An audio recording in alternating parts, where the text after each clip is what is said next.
네, 오늘 히브리서 6장 1절부터 3절까지 말씀으로 새는 구멍을 막읍시다 라는 제목으로 하나님 말씀을 나누고자 합니다. 우리나라 사람들은 모르는 사람들이 없지만 아마 미국에서 자란 우리 자녀들은 잘 모르는 사람들이 있을 것 같습니다. 우리나라 전래 동화에 콩쥐 팥쥐라고 있습니다.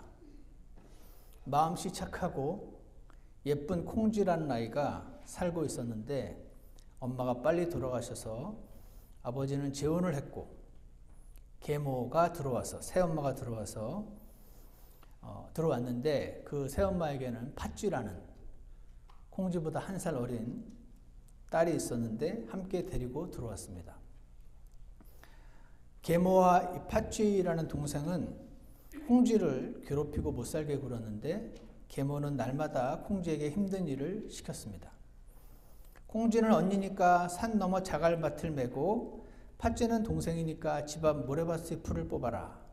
그러면서 콩쥐한테는 나무 호미를 주고 팥쥐한테는 쇠 호미를 주고 해가 지기 전까지 다 하지 못하면 집에 돌아오지도 말아라. 이렇게 괴롭혔다고 합니다. 이런 나날이 지속되던 어느 날 마을에 새 원님을 맞이하는 잔치가 열렸는데 새어머니는 팥쥐랑 이른 아침부터 예쁘게 꾸미느라 호들갑을 떨면서 콩쥐에게 이렇게 말을 합니다. 콩쥐야, 너도 잔치집에 오려거든 옷감 5필을 짜고 벼 5섬을 찧어놓고 항아리에 물을 가득 채운 뒤에 오려무나. 그리고는 팥쥐만 데리고 횡하니 가버렸습니다. 콩쥐는 샘물을 기르다가 항아리에 붓는데 어찌된 일인지 아무리 부어도 항아리가 차지 않는 것이었습니다. 알고 보니 바닥에 커다란 구멍이 뻥 뚫려 있었지 뭐예요. 이렇게 적혀 있습니다. 흑흑 이제 어떡하지? 하고 울고 있는데 어디선가 두꺼비 한 마리가 펄쩍펄쩍 뛰어오더니 제 몸으로 구멍을 막아주는 게 아니겠어요? 그 덕에 콩쥐는 물을 가득 채울 수가 있었답니다. 제가 어렸을 때 막연히 들었던 기억만 있어서 인터넷에다가 콩쥐 팥쥐 스토리를 한번 찾아봤더니 이렇게 되어 있었습니다. 제가 이 말씀을 드리는 이유는 여러분 밑 빠진 항아리에 물 붓기를 누군가 하고 있으면 야 그거 물만 계속 부으면 뭐하냐 항아리 구멍부터 막아야지 이렇게 말씀을 하실 것입니다. 마찬가지로 누군가가 열심히 성경을 읽고 열심히 기도를 하고 열심히 봉사를 하는데 밑 빠진 항아리에 물 붓듯이 뭔가 우리의 영적인 생명이 이 봉사와 성경 읽기와 예배와 이 모든 합당하고 좋은 것들을 함에도 불구하고 영적인 생명이 새어나가는 구멍을 막지 않으면 구멍부터 막아야 한다 하는 것이 오늘 말씀의 주제인 것입니다. 오늘 본문은 오늘 여러분과 제가 읽었던 히브리서 6장 본문은 영적으로 성장을 하려면 일단 뭔가 물을 붓기 전에 구멍부터 막아야 하는데 그 구멍이 무엇인가 하는 것을 우리에게 보여주고 있는 말씀이라고 볼 수 있습니다. 성경에서 성장한다는 표현이 나옵니다. 성장한다는 것은 여러분도 아시겠지만 지식이 많아지는 것을 말하진 않습니다. 관련이 없진 않지만 일치하진 않습니다. 성장한다는 것이 무언가라고 생각을 해보면 어른스럽게 생각하고 어른스럽게 행동하는 것이다 라고 말할 수 있을 것 같습니다. 그러면 우리의 영적인 영역에 있어서 어른스럽다는 것은 하나님을 신뢰하면서 살아가는 사람이겠죠. 그리고 성장한 사람이라면 어른스럽게 영적으로 어른스러운 사람이라면 하나님이 주시는 기쁨 가운데 살아가는 사람이겠죠. 그리고 나에게 순간순간 닥쳐오는 나의 그 짐들을 주님께 잘 맡기는 사람이겠죠. 그리고 평안함과 감사함 가운데 살아가는 사람들이 아니겠습니까? 물론 사람이 완전하지 않으니까 그렇게 되지 못할 때라도 빠른 시간에 다시 하나님께 잘못을 자백하고 다시 하나님과의 관계로 돌아오는 사람들. 저는 그런 사람들이 성장한 사람들이라고 생각을 합니다. 그래서 제가 지금까지 만나본 모든 그리스도인들은 한 분도 예외가 없었는데 모두 성장하기를 원하십니다. 나 영적으로 성장하고 싶어요 라고 지금까지 나는 성장 상관없습니다 라고 말하시는 분은 아직은 못 만나봤습니다. 그래서 이렇게 모든 크리스찬들이 구원을 받아서 그 구원받은 그 새 생명이 성장하기를 원하는데, 성장하기를 원하시는 모든 분들은 오늘 말씀을 주목을 하셔서 우리의 이 영적인 생명과 수고가 막 다 빠져나가지 않도록 새어나가는 구멍을 잘 막고 성장을 주님께로부터 잘 받게 되기는 저와 여러분이 되기를 간절히 원합니다. 오늘 히브리서 6장 1절을 보시면 그러므로 우리가 그리스도의 교리의 기초 원리들을 떠나 완전함으로 나아가서 라는 말씀이 나와 있는데, 죽은 행위들로부터의 회개를 해야 된다라는 말씀이겠죠. 죽은 행위들로부터의 회개.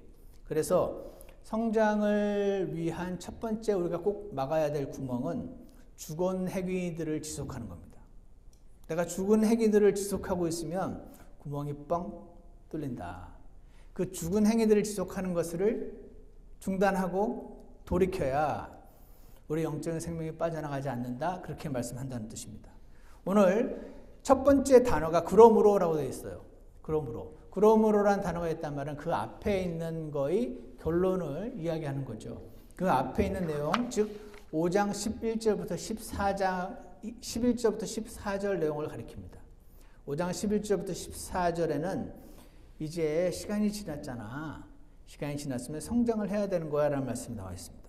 그러므로 모든 믿는 이들이 영적으로 성장해야 하므로, 그렇게 성장을 하려면 우리 기초 원리들을 떠나서 완전함으로 나가야 되지 않겠냐, 지금 그렇게 말을 하고 있는 것입니다. 여기에 완전함이 영어로 perfect라고 되어 있습니다. 이 단어의 우리 성경에 완전함이라는 단어가 있는데, 그러니까 이제는 우리가 perfect해져야 된다, 완전해져야 된다, 결코 죄를 짓지 않는 그런 단계로 돼야 된다, 그런 뜻이 아닙니다. 그런 단계가 되는 것은 불가능하다, 성경에서 말합니다. 성경에서 말하는 완전함은 보통 두 가지 뜻이 있는데, 하나는 complete. 그러니까 이런 곳에 구멍이 있어서 그 모든 구멍이 이렇게 잘 막혀서 라운드 쉐이프처럼 되는 거, complete하다는 뜻이 하나 있고, 또 하나는 maturity, 성숙을 말합니다. 그러니까 완벽해져야 돼 이 뜻이 아니고 성숙함으로 나아가야 된다는 뜻입니다. maturity. 그래서 the Greek word for perfection means perfection in the sense of maturity. 성장을 표현하는 단어다라고 말합니다. 그래서 우리가 이 기초 원리들을 떠나서 완전함, 성숙함으로 나가야 되지 않겠느냐. 그러면 일단 기초 원리들에 대해서는 더 이상 재론의 여지 없이 이거에 있어서는 확고하게 딱 해놔야, 기초가 잘 다져져야 그 다음 성장이라는 게 있지 않겠느냐. 그래서 이 기초가 잘 다져져 있지 않으면 그 위에 아무리 건물을 쌓아도 기초가 흔들리면서 다시 무너지고, 또 쌓다가 또 무너지고, 마치 밑 빠진 독에 물 붓게 하는 것처럼 되지 않겠느냐. 그렇게 지금 말씀하시는 것으로 이해할 수가 있습니다. 그래서 오늘 방금 읽었던 것처럼, 그러면 다시 잠깐 보시면은요, 그러므로 우리가 성장을 해야 하므로 우리가 그리스도의 교리의 기초 원리들을 떠나 이 기초 원리들에 있어서는 확고하게 쫙 해서 그 다음에 이제 완전함으로, 성숙함으로 나아가야 되지 않겠느냐. 그래서 그 기초 원리들이 뭔가 하는 것이 나오는데, 첫 번째가 죽은 행위들로부터의 회개, 두 번째가 하나님을 향한 믿음, 이렇게 지금 나와 있는 것입니다. 그래서 우리가 영적인 성장을 위해서 막아야 되는 첫 번째 구멍, 이것은 죽은 행위들을 지속하는 것이다 하는 것입니다. 여러분, 죽은 행위가 뭘까요? 제가 이 말씀을 보면서 저도 이게 익숙지가 이걸 엄청 제가 강조하는 사람인데도 불구하고 익숙지가 않은가 봐요, 아직도. 죽은 행위라고 할 때 벌써 내 삶에서 죽은 행위를 자꾸 생각을 하는 거예요. 성경에서는 항상 수신자가 제일 중요합니다.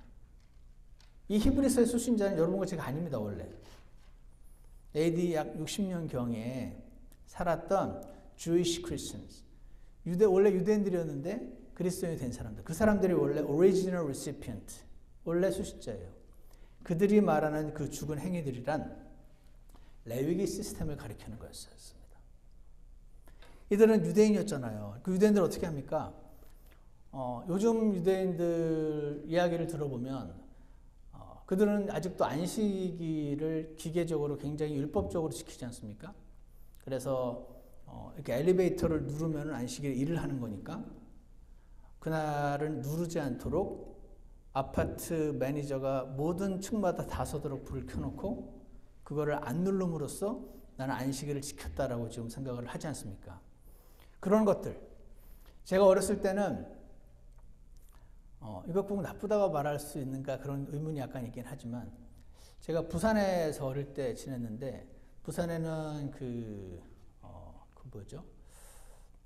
고신측이라고 굉장히 구약과 신약을 잘 구분하지 않지만 굉장히 뜨겁고 열심히신 분들이 많은 지역이 있어요. 근데 저희가 다녔던 교회는 고신측이었어요. 몰랐어요, 그때는. 목사님이 설교 시간에 그랬어요. 주일날 어디 나가서 절대 사 먹으면 안 된다고 하셨습니다. 주일은 집에서 먹어야 된다고 하셨습니다. 그래서 저는 왜 그랬는지 모르지만 원래 그런 건가 보다 하고 그냥 별 생각 없이 있었는데 이 구약의 유대인들이 안식일날을 지키는 것을 신약의 그리스도인은 주일날을 잘 지켜야 되니까 기본 원리 자체는 큰 문제가 없겠으나 주일날 밖에 나가서 사 먹으면 안식일을 범하는 거다라는 이런 개념 자체가 거기서 왔어요. 이런 거를 가리켜서 지금 신약 성경의 히브리서에서는 죽은 시스템, 죽은 행위들이라고 좀 표현을 하고 있는 것입니다. 레위기에 기록된 돼지고기를 안 먹는 거. 왜냐하면 돼지고기 먹지 말라는 말이 분명히 적혀 있거든요. 근데 신약 성경 사도행전 10장에 오면은 하나님께서 음식에 관한 규례들을 폐기하신 증거들을 보여주심에도 불구하고 유월절을 지키고 이런 것들이 늘 삶이었던 그 유대인들이 예수님을 믿고 구원을 받았음에도 불구하고 이것들을 계속하고 이것들을 하지 않는 사람들은 굉장히 질이 낮은 잘못된 사람들이라고 여기며 스스로를 우월하다고 생각했었던 Jewish Christians들이 있었어요. 그래서 지금 이 죽은 행위들로부터 이제 벗어나야 된다는 말씀을 지금 레위기에서 하고 있습니다. 왜냐하면 신약 시대는 이제 그런 것이 그런 모세의 율법이 폐기되고 그리스도의 법이라는 새로운 법의 체계로 들어왔다는 말씀을 계속해서 반복해서 하고 있기 때문에 그렇습니다. 그래서 레위기 시스템은 템포럴이었거든요. 그래서 오늘날에도 안식교인들이라든지 로마 천주교회라든지 여러 이제 단체들이 있는데 그들은 자신들을 유대인으로 이렇게 치환시켜서 아마 개개인 성도님들은 하나님 말씀을 따르고자 하는 순수한 마음으로 그렇게 실행을 하실 수도 있겠으나 지금 성경적인 가르침은 예수님의 죽음과 함께 모세의 전체 모세익 시스템이 폐기되었음을 증거로 한번 보여준 적이 있습니다. 왜냐하면 마가복음 15장 38절에서 예수님이 죽으셨을 때 그리고 뒤에 문장이랑 같이 보면 부활하셨을 텐데 죽고 부활하셨을 때 성전의 그 휘장, 지성소와 성소를 가로막고 있는 성소 휘장을 위에서부터 아래로 찢어버리셨다는 말씀이 나와 있습니다. 그래서 오직 1년에 한 번 대제사장만 들어갈 수 있고 볼 수 있었던 지성소를 이제 찢겨서 위에서부터 밑으로 찢었으니까 밑에서부터 찢겼으면 사람이 찢었나 보다 할 텐데 위에서부터 찢으심으로써 이게 하나님이 찢으셨다는 것을 보여주시고 이제 구약의 이 모든 모세익 시스템이 폐기되었음을 그리스도 안에서 이제는 그 마음대로 방종하고 살라는 뜻이 아니고 이제는 새로운 그리스도의 법, 성령의 생명의 법을 따라 살도록 우리에게 자유를 주셨다는 말씀이 기록이 되어 있거든요. 근데 그 당시만 해도 이게 잘 몰랐었기 때문에 여전히 죽은 행위들을 지속하고 있었던 것이에요. 그래서 그러니까 이 말씀은 1차적으로 약 AD 60년경에 살았던 이 히브리서 기록자가 여전히 유대인이었지만 이제 구원받아서 생명의 성령의 법을 따르는 사람들이 되었음에도 불구하고 여전히 옛 것에 죽은 행위들에 얽매여서 그렇게 하지 않는 사람들을 핍박하고 이방인들이 구원을 받으면 너희도 이거 지켜야 되라고 그것을 부과하고 하고 있었던 그것에 대한 지금 책망을 하고 있는 것이죠. 자, 그러면 그거는 AD 60년이고 지금 2024년에 살고 있는 우리 그리스도인들은 이것을 어떻게 적용을 해와야 하는가? 이것이 이제 1차적인 뜻이라면 이제 우리는 영적인 원리를 가지고 우리에게 적용을 하지 않습니까? 그래서 그때는 그런 죽은 행위를 지속하지 말라고 하셨구나. 그럼 오케이. 나는 내 삶에 있어서 죽은 행위들은 무엇인가 생각해보고 그 행위들을 제거하는 것은 하나님 앞에 매우 합당한 것이라고 생각을 합니다. 내 삶에 있어서 죽은 행위들 뭐죠? 내 삶에 있어서 죽은 행위들이 없는 사람은 있을까요? 없을 것입니다.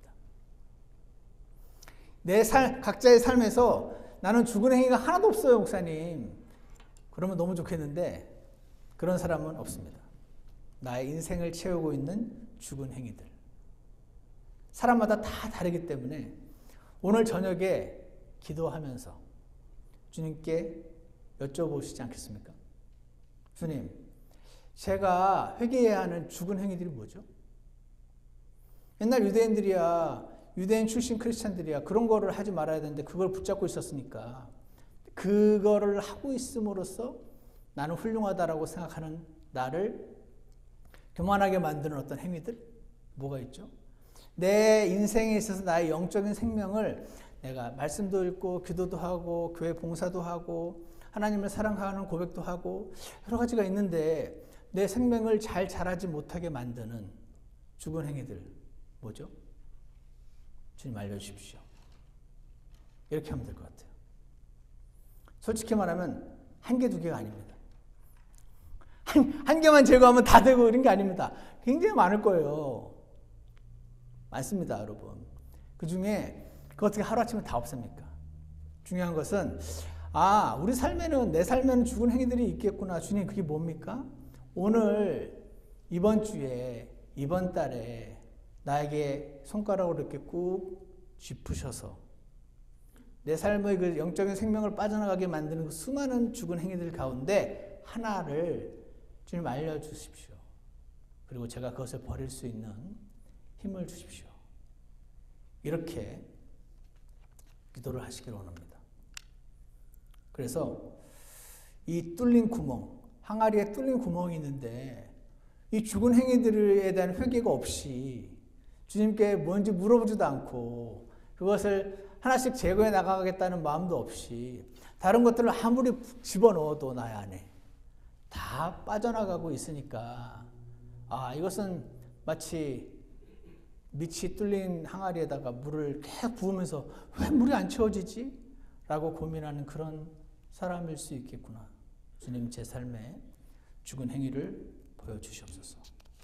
그렇게 기도하실 때 하나님께서 분명히 여러분과 제게 보여주실 줄 확신합니다. 물어보십시오. 각자 삶에. 그리고 이것만 버리면 되는 건 아니고 많아요. 기억해 주십시오. 아주 많은데 그 중에 주님 오늘 이번 주에 이렇게 이런 말씀 들은 것도 우연이 아니잖아요. 주님 도와주세요. 뭐를 원하시나요? 주님께 꼭 여쭤보시기를 원합니다.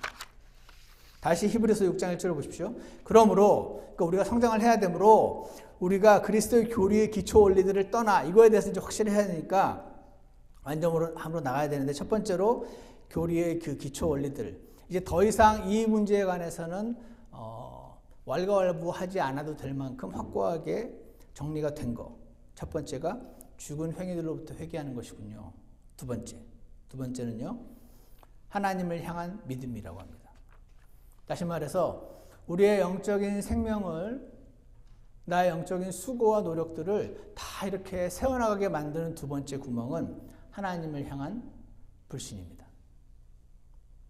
하나님을 향한 불신이 있으면 나의 모든 입력한 것들이 세워나간다라고 말하고 있습니다. 하나님을 향한 믿음이 확고하지 않아서 성장이 잘 안 된다. 그렇게 지금 말을 하는 것입니다. 여기서 이제 믿음이라는 단어를 우리가 좀 주목해서 볼 필요가 있어요. 우리 믿음. 일반적으로 믿음 하면요. 제가 제일 많이 쓰는 표현은 믿는다라는 동사의 명사형입니다. 믿는다, 믿음. believe가 동사면 belief 혹은 faith. 그게 믿음이죠. 근데 이 믿음이라고 단어가 나올 때 believe의 명사형 그거에만 해당되는 뜻이 있는 건 아닙니다. 예컨대 우리가 믿은 그 내용, 가르침을 가리킬 때도 믿음이라고 씁니다. 무슨 말인지 아십니까? 예를 들어서 여러분이 믿고 있는 가르침 가운데 하나는 예수님이 하나님이시다. 이거를 가르침, 교리라고 부릅니다. 예수님이 하나님이시다. 예수님이 사람의 몸을 입은 하나님이시다라는 가르침이 있다면 이 가르침을 믿었을 때 그 믿은 그 내용, 그 교리, 그 가르침, 그거를 성경에서 믿음이라고 표현합니다. 그래서 이 믿음을 위해 싸우라 하면은 나의 믿는다의 명사형인 믿음을 위해 싸우란 말이 아니고 예수님이 하나님이시다라는 이 믿은 내용, 이 내용을 위해서 싸우라 그 뜻이 됩니다. 그래서 유다서 1장 3절에서는 단 한 번 전달된 믿음을 위해 너희가 힘써 싸우라 라는 말씀이 나옵니다. 여기서 말할 때 이 믿음은 믿은 내용, 교리, 가르침을 말합니다. 그럼 오늘 본문에서 하나님을 향한 믿음이 있어야 이 영적으로 사는 구멍이 막힌다라고 할 때 하나님을 향한 믿음이라고 할 때 믿음은 하나님을 향한 교리? 그것보다는 믿음의 세 번째 뜻, 첫 번째 뜻이 믿는다의 명사형, 두 번째가 믿은 내용, 교리, 세 번째 뜻은 신뢰입니다. 신뢰. 누군가를 믿는다는 건요, 그 사람을 신뢰한다는 뜻입니다. 어떤 사람에게 어떤 일을 부탁을 하면 다시 확인할 필요도 없는 사람들이 있습니다. 너무 책임감 있게 완전하게 해내니까 굳이 했냐 안 했냐 물어볼 필요도 없는 사람이 여러분 주변에 만약에 부하 직원으로 있다면 그 사람한테 일을 맡기면 난 몸 편한 겁니다. 내 일을 덜어주는 사람이니까. 그때 그 사람을 우리는 신뢰하게 되잖아요. 그런 사람은 승진도 잘하겠죠. 이런 사람 우리가 신뢰하게 되고 이런 사람을 믿는다. 그 친구 내가 믿죠. 이렇게 표현을 합니다. 마찬가지로 하나님을 믿는다는 것은 하나님의 존재를 믿는다는 의미도 있겠지만 언제나 그런 믿음을 말하는 건 아니고 하나님을 신뢰한다는 의미인 것입니다. 하나님을 신뢰한다.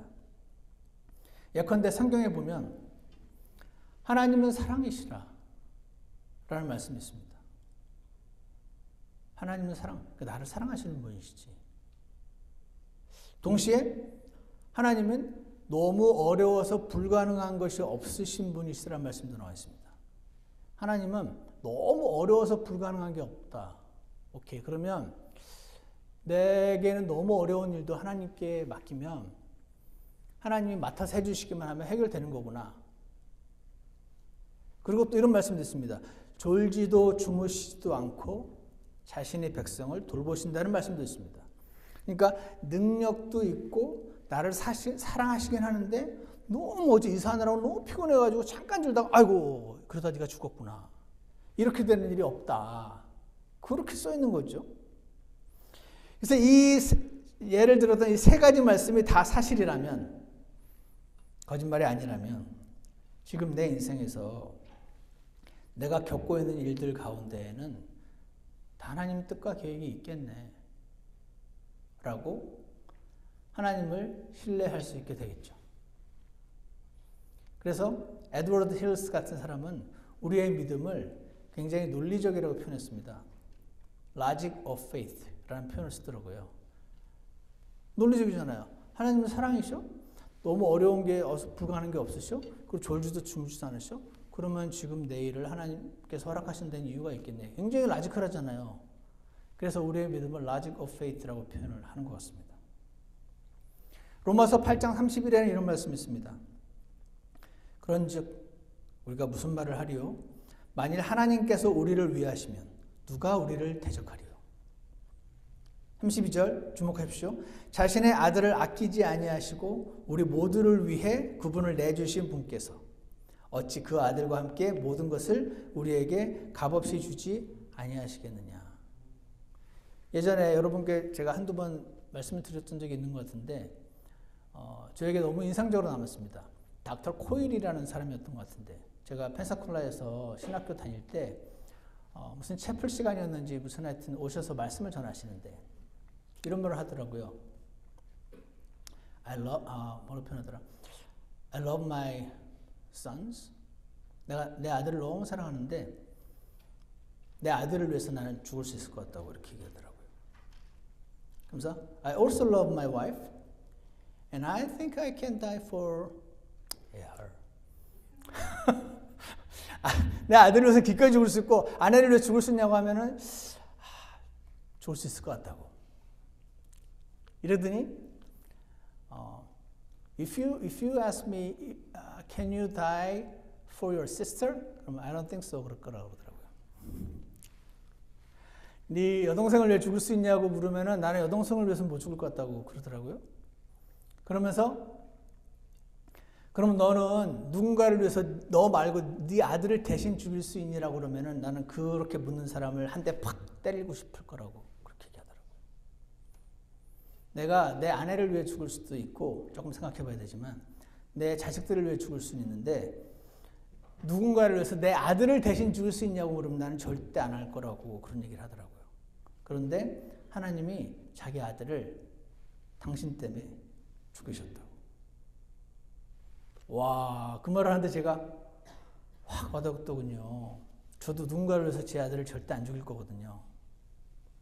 근데 하나님께서 저와 여러분을 사랑하셔서 자신의 아들을 대신 죽이셔서 그 아들에게 여러분과 저의 모든 죄를 다 전가하셔가지고 그 죄에 대한 대가를 아들을 대신 쳐서 죽이고 이 사실을 믿는 모든 이를 구원하시겠다고 그 일을 하셨다는 겁니다. 그래서 이렇게 말하지 않습니까?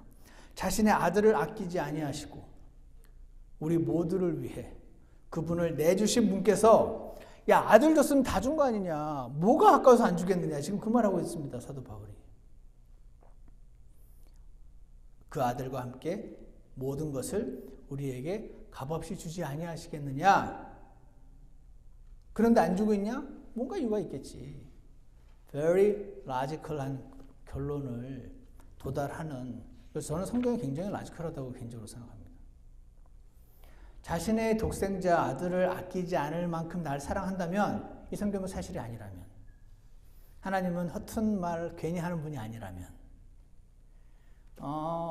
뭔가 아까워서 안 주시진 않겠구나 하는 거, 이게 신뢰입니다. 이 신뢰, 이 믿음, 이 믿음이 확고하면 여러분과 저의 모든 말씀 읽기와 기도와 모든 수고와 봉사들이 구멍에 꽉 막혀서 이렇게 잘 차오르게 될 텐데, 그렇지 않으면 밑 빠진 독에 물 붓기처럼 될 거야. 이 구멍을 꽉 막아라. 그렇게 말씀을 하시는 것입니다.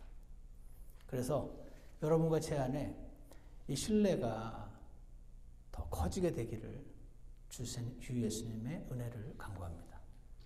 이거는 하나님의 은혜를 좀 주셔야 돼요. 또 하나는 주님 제가 그래서 우리의 구원은 너무 중요한 것 같습니다. 여러분이 구원받았던 그때를 한번 떠올려 보세요. 저는 예전에 제가 구원받았을 때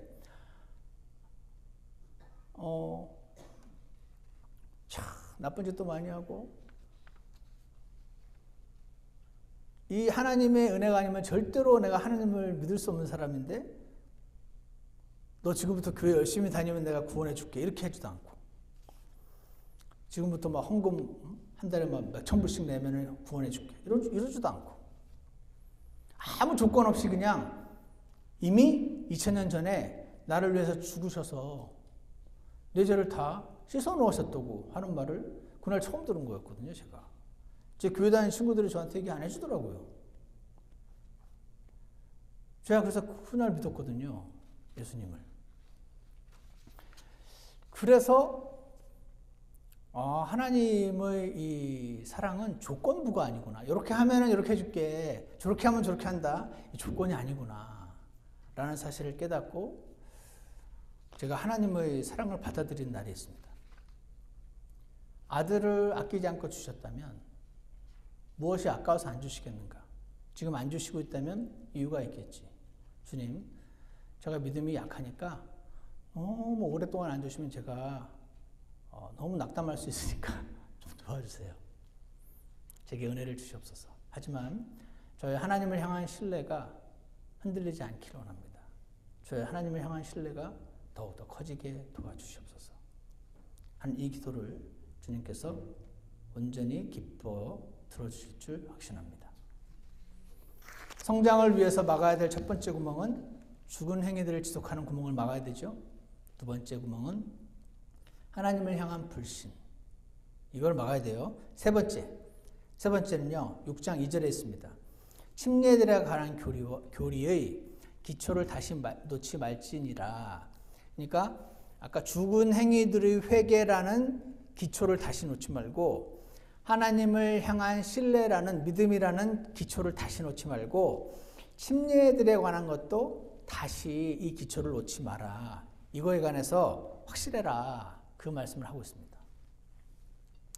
여러분 성경의 침례가 제가 세봤는데 어떤 분은 7침례라고 억지로 만드셨는데 6개 정도 나오는 것 같아요.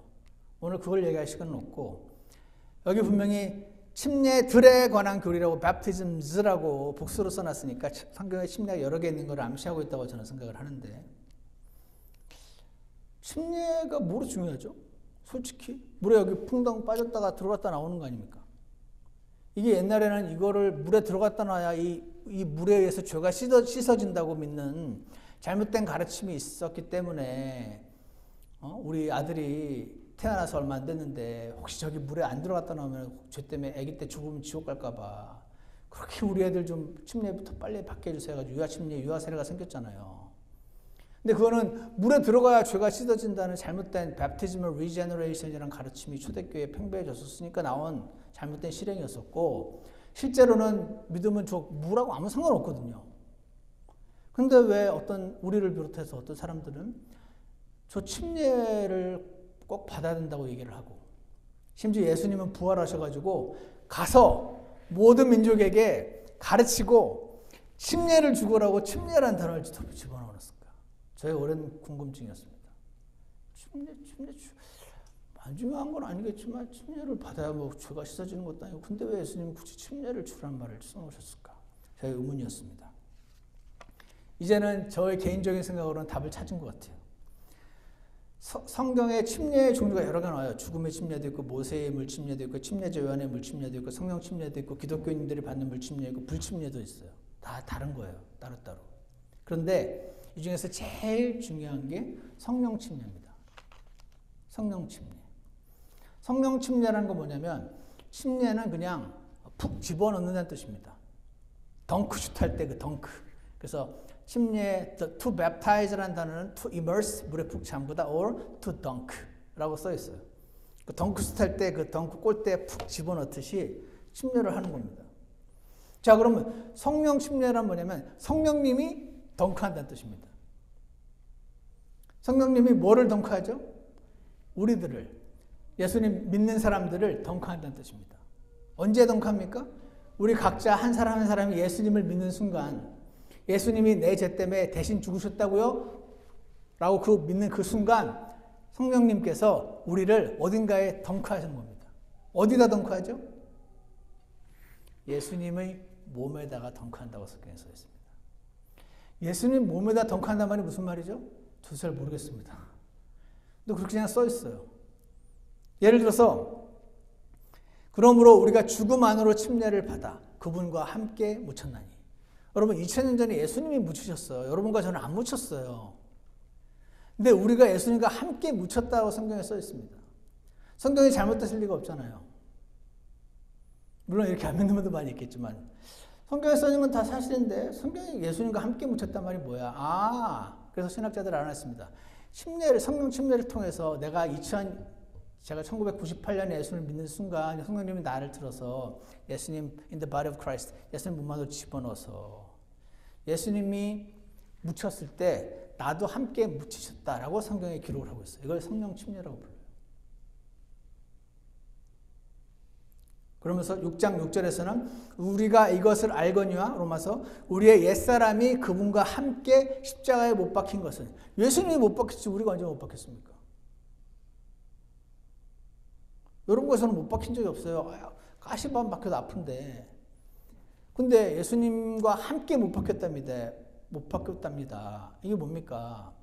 그래서 신학자들이 또 알아낸 겁니다. 열심히 연구하다가 성경 있는 그대로 받아들이면 우리가 예수님을 믿는 순간 이해는 잘 안 가지만 영적인 영역에서 우리를 각자를 한 신학자는 이렇게 표현을 했는데 뭐라고 쓰냐면 침례란 unites all believers in the body of Christ 라고 표현합니다. 우리 각자 한 명 한 명을 예수님 몸 안으로 집어넣어서 예수님과 함께 못 박혀 죽었고 예수님과 함께 묻혔고 예수님과 함께 with him 부활했다 라는 이 가르침. 이게 영적인 영역이고 약간 알아듣기 어렵고 하니까 이제 우리로 하여금 이 성령 침례가 사실임을 좀 쉽게 알 수 있도록 물속에 들어갔다 나오면서 우리가 그때 이런 일이 있었습니다라고 흉내, identify 하는 거.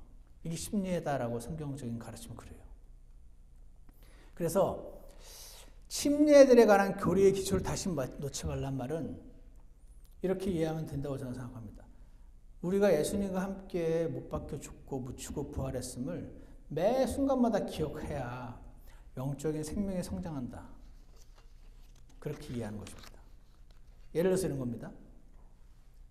여러분 자녀들을 키워보신 분들은 다 알 겁니다. 우리 애들이 사실 우리도 그런데 칭찬받는 걸 좋아합니다. 그 말은 뭐냐면 책망받는 걸 그렇게 싫어합니다. 사실은 잘하면 칭찬받고 못하면 책망받아야 되는데 못해도 칭찬받기 원합니다. 못해서 책망받으면 엄청 싫어합니다. 책망을 안 받을 수만 있다면 뭐든지 하려고 합니다. 왜냐하면 책망받는 건 혼나는 건 다 싫으니까. 그러니까 책망받고 혼나는 건 우리의 본성입니다. 그럼 우리는 얘기하죠. 야, 책망받기 싫으면 잘하지. 잘하면 책망 받겠어? 못하니까 책망하는 거 아니야. 잘되라고. 라고 말하지만 우리의 본성은 내가 못하는 건 알지만 그래도 좀 칭찬 좀 해주지. 하는 생각이 강한 것이죠. 근데 성경에 이런 말씀이 있어요. 잠언 1장 25절 26절에 하나님이 너희가 내 모든 권고를 무시하고 내 책망을 전혀 원치 아니하였은즉 나도 너희 재난을 보고 웃으며 내 두려움이 이를 때 조롱하리니. 하나님이 네가 내가 책망하는데 말을 안 들었으니까 책망 안 해가지고 이제 잘못돼서 네가 잘못될 때 내가 너를 조롱할게. 되게 무서운 말 아닙니까? 잠언 10장 17절에는 훈계를 지키는 자는 생명의 길에 있거니와 책망을 거절하는 자는 잘못 행하느니라. 책망을 거절하면 안 되는구나. 이렇게 써 있어요. 잠언 12장 1절에는 누구든지 훈계를 사랑하는 자는 지식을 사랑하거니와. 훈계를 들으면 내가 이게 잘못됐다는 걸 알고 고칠 테니까 지식을 얻는데요. 근데 책망을 싫어하는 자는 너무 자연스럽잖아요. 책망을 싫어하는 자는 짐승과 같으니라. 잠언 13장 1절에는 지혜로운 아들은 자기 아버지의 훈계를 들으라. 그 듣기 싫은 훈계를 지혜로운 아들은 듣는다네. 비웃는 자는 훈계를 들어도 I don't think so 하면 비웃는 거겠죠. 훈계를 비웃는 자는 책망을 귀담아 듣지 아니하느니라. 13장 18절에는 훈계를 거절하는 자에게는 가난과 수치가 있으려니와 책망을 중히 여기는 자는 존경을 받으리라. 제가 몇 가지만 지금 뽑아왔습니다. 한마디로 잠언만 보아도 책망 듣기 싫어하지 마라. 잘 되고 싶으면 그렇게 써 있는 겁니다. 그러니까 이제 우리가 상태가 좋으면 이 하나님 말씀을 읽으면서 그러니까 나는 책망 듣기를 싫어하지 말아야겠구나. 목사님이 설교 시간에 나를 책망하는 듯하게 말을 드릴 때 책망을 잘 들어야겠구나. 성경을 읽으면서 책망을 잘 들어야겠구나. 내 와이프가 나를 책망할 때도 귀담아 들어야겠구나. 라고 생각을 하지만 어떻게 되죠? 누가 나를 책망하면 당신은 잘해? 당신부터 잘해! 이렇게 하는 것이 우리 애들한테 책망하면 엄마도 이랬잖아. 엄마부터 잘하세요. 이럴 수도 있고 우리는 항상 말하는 사람의 내용을 보지 않고 말하는 그 사람을 보거든요. 그러니까 너도 하지 말란 말입니다. 나한테 책망. 나도 너 안 할 테니까. 그러면서 성경을 어디서 또 배워가지고 판단하지 말라고 그러셨어요. 이러기도 하고. 여러분 이게 뭡니까? 이게 우리가 책망을 들어야 한다는 걸 성경을 들어서 아는데 이 책망이 너무 듣기 싫은 거죠. 우리 육신이 싫어하는 겁니다.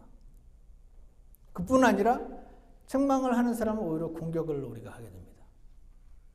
그래서 한마디로 우리는 책망을 잘 들어야 된다는 걸 알긴 아는데 실천이 잘 안 되는 겁니다. 왜냐하면 우리 육신은 칭찬을 좋아하기 때문에 그렇습니다. 그때 침례에 대한 교리를 다시 놓지 말라는 이 말씀을 기억해서 성령 침례의 교리를 떠올리면 어떻게 됩니까? 아, 말씀에 따르면 내가 성령님 안으로 들어가서 한 몸이 됐다 그랬지. 그래서 예수님이 죽으실 때 나도 그분과 함께 십자가에 못 박혀 죽으셨다고 했잖아. 그러니까 지금 이렇게 책망을 너무 듣기 싫어하는 내가 주님과 함께 죽었습니다.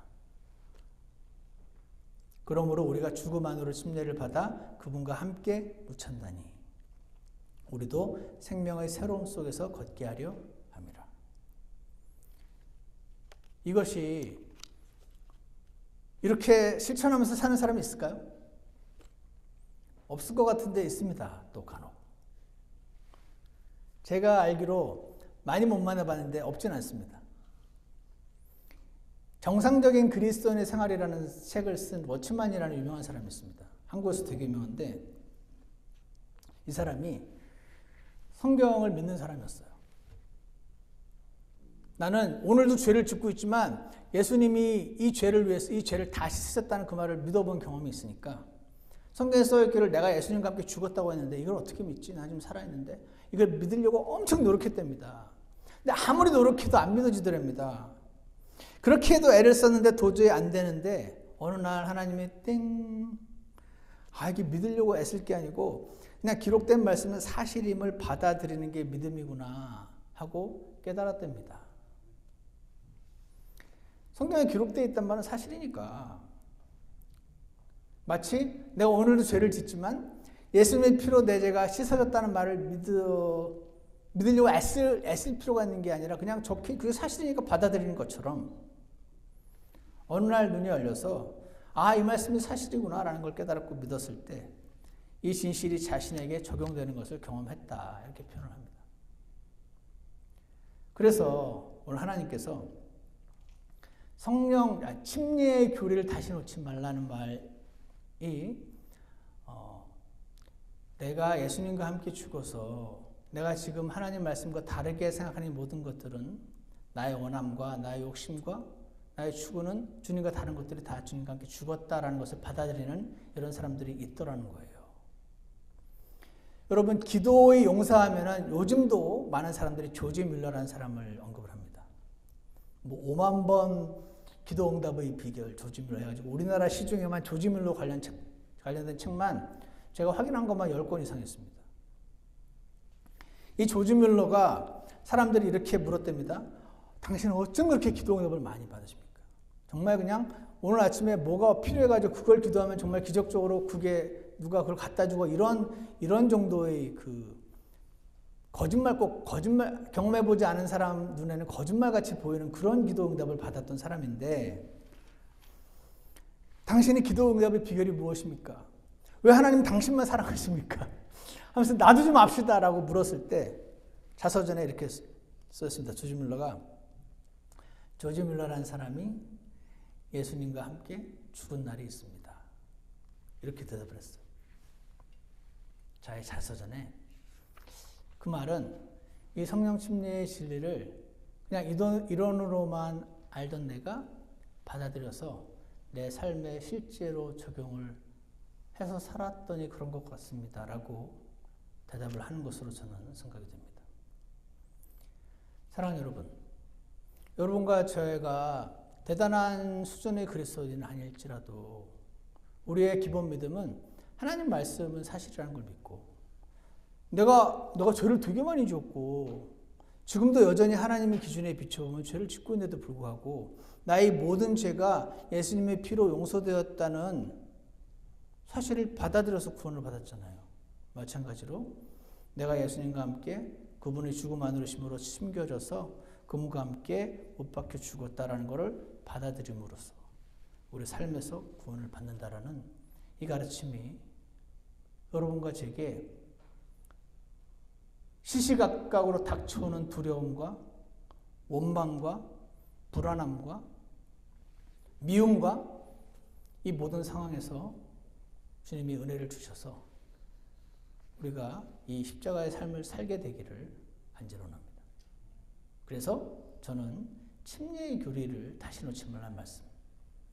이 구멍을 막아야 당신이 하는 모든 수고와 모든 열심과 성경 읽는 시간과 예배하는 모든 시간, 이 모든 것들이 쌓여서 하나님을 기쁘시게 하는 성장을 향해서 나아가는 것이다 라고 오늘 하나님께서 말씀하시는 줄 확신합니다.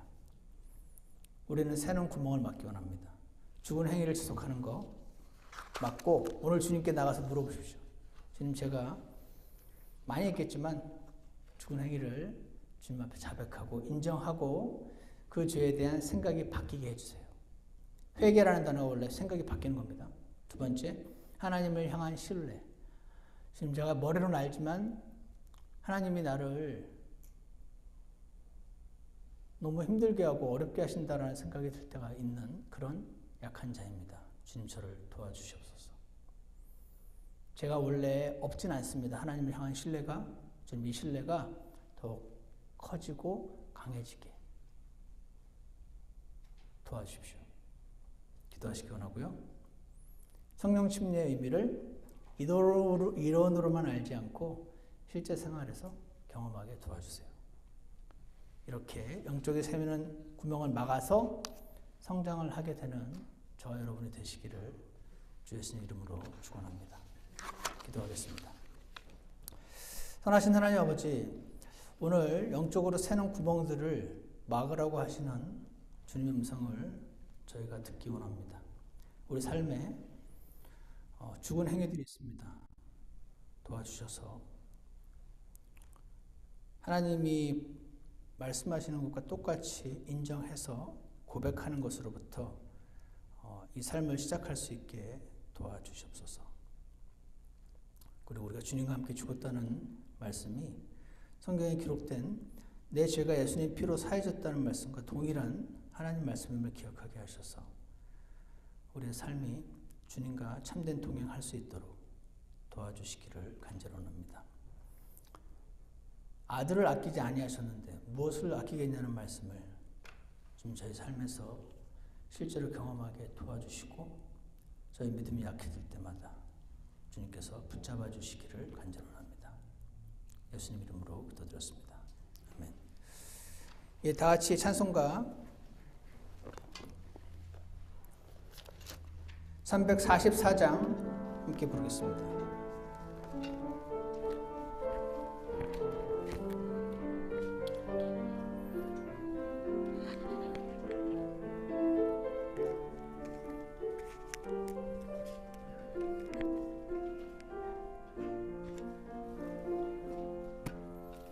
주님 단증 만드소서 매일 남 섬기도록 온유하고 겸손하며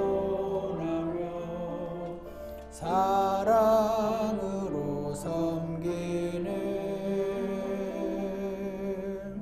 종의 마음 주소서.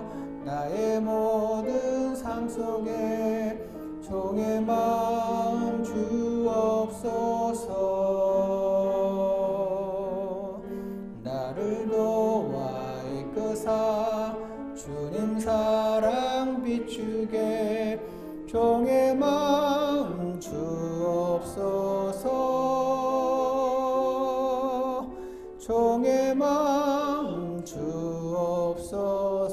잠깐 기도 하나씩 갖겠습니다.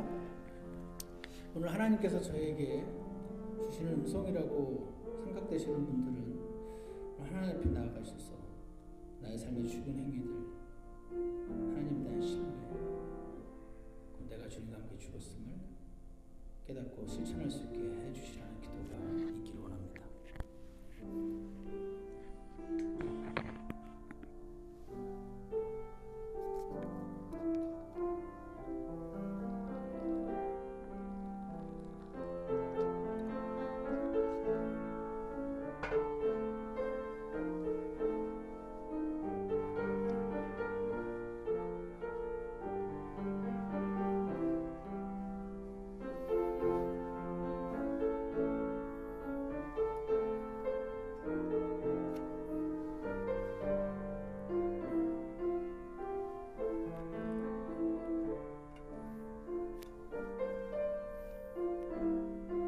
끝나신 분들은 이제 같이 하겠습니다. 주님 닮은 주님 삼으사 십자가 전하도록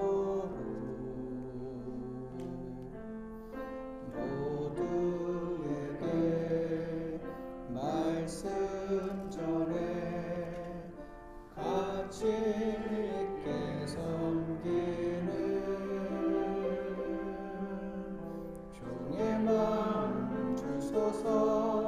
나의 모든 삶 속에 종의 마음 주옵소서. 나를 도와 이끄사 주님 사랑 비추게 종의 마음 주옵소서. 종의 마음 주옵소서. 아멘. 기도하겠습니다. 사랑하는 하나님 아버지, 추하고 더러운 죄인들을 그 죄를 용서하시기 위해 자신의 아들을 아끼지 않고 대신 희생시키셨다는 말씀을, 그 복음을 저희로 듣게 하시고 믿을 수 있게 도와주셔서 감사합니다. 그 이후로 저의 삶이 조금씩 변화되었는데 아직도 갈 길이 멀다는 생각이 들기도 하지만 오늘 들은 말씀처럼 믿음의 기초들을 잘 다져서 밑빠진 독에 물 붓는 사람들처럼 살지 않게 하시고 저희의 모든 노력과 수고가 하나님 앞에서 계산될 수 있도록 그렇게 믿음 생활 하다가 주님 만날 수 있도록 좀 저희를 도와주시옵소서. 우리를 위해서 다시 오시겠다고 말씀하신 예수님을 기억하게 해주시고 오늘 우리가 살아가는 힘들고 어려운 세상이지만 주님의 사랑과 주님의 은혜를 경험하면서 살아갈 수 있도록 주께서 도와주시기를 간절원합니다. 오늘 말씀 가운데 주님께서 각자의 말씀에 역사해 주셔서 주님의 음성을 꼭 듣고 변화될 수 있도록 우리를 인도해 주시기를 원합니다. 감사를 드리며 예수님 이름으로 기도드렸습니다. 아멘. 아멘. 예배를 마치겠습니다.